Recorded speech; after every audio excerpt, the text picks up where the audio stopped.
Halo teman-teman, perkenalkan nama saya Jessica Ugis dari Institut Sains dan Teknologi Esa Trinita, program studi ilmu pertanian dengan NIM 22542711-604.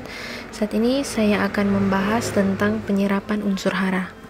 Unsur hara adalah mineral dalam tanah yang dibutuhkan tanaman untuk pembentukan jaringan, juga untuk pertumbuhan dan perkembangan tanaman.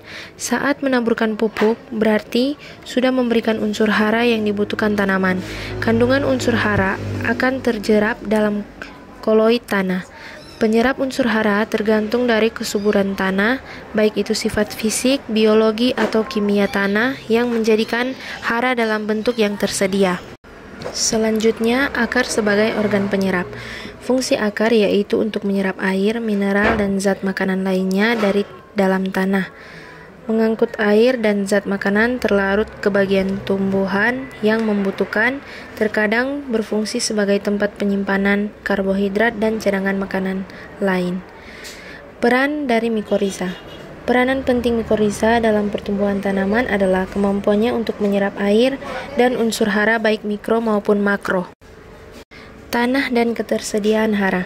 Tanah sebagai media tumbuh tanaman sebagai penyedia unsur hara yang dibutuhkan tanaman dalam pertumbuhannya memiliki kesuburan yang berbeda-beda di setiap tempat. Dalam konsep kesuburan tanah, dikaji juga bagaimana kemampuan suatu tanah untuk menyediakan unsur hara bagi tanaman dalam mendukung pertumbuhan dan produksi tanaman. Berikut 3 penjelasan tentang prinsip penyerapan hara, karakteristik penyerapan hara, dan mekanisme penyerapan hara. Yang pertama, prinsip penyerapan hara. Tanaman dapat menyerap unsur hara melalui akar atau melalui daun seperti pada tabel sebelumnya. Tanaman menyerap unsur hara dari dalam tanah, umumnya dalam bentuk ion. Yang kedua, karakteristik penyerapan hara. Proses penyerapan hara melalui daun terjadi karena adanya proses difusi dan osmosis melalui stomata sehingga mekanismenya berhubungan langsung dengan membuka dan menutupnya stomata. Dan yang ketiga, mekanisme penyerapan hara.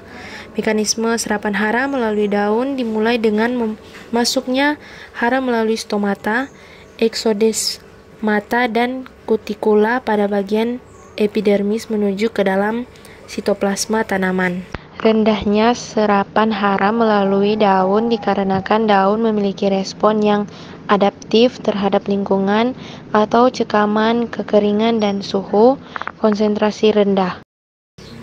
Selanjutnya, saya akan menjelaskan tentang translokasi fotosintat, juga pembuluh pengangkut dan komposisi larutan. Translokasi fotosintat adalah perpindahan bahan terlarut yang dapat terjadi di seluruh bagian tumbuhan. Zat terlarut yang paling banyak dalam getah floem adalah gula, terutama sukrosa. Selain itu, di dalam getah floem juga mengandung mineral, asam amino, dan hormon. Berbeda dengan pengangkutan pada pembuluh silen yang berjalan satu arah dari akar ke daun. Pengangkutan pada pembuluh floem dapat berlangsung ke segala arah, yaitu dari sumber gula. Berikut pembuluh pengangkut dan komposisi larutan. Pengangkutan intravaskuler adalah pengangkutan air dan zat terlarut yang terjadi di dalam berkas pembuluh silem dan floem secara vertikal. Yang dimaksud dengan vertikal adalah pengangkutan air dan zat terlarut dari akar menuju daun oleh silen. Proses fotosintesis tersebut nantinya menghasilkan glukosa dan oksigen. Glukosa akan diangkut pembuluh floem menuju seluruh tubuh. Oksigen dikeluarkan tumbuhan lewat stomata, sementara air sisa metabolisme dikeluarkan lewat proses transpirasi.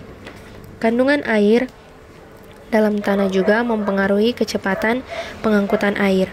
Semakin banyak kandungan air yang ada di dalam tanah, maka potensial air semakin tinggi. Hal itu menyebabkan proses transportasi zat pada silen dan laju transpirasi semakin meningkat. Selanjutnya, teman-teman bisa lihat pada gambar berikut. Ini adalah gambar struktur jaringan pada anatomi floem.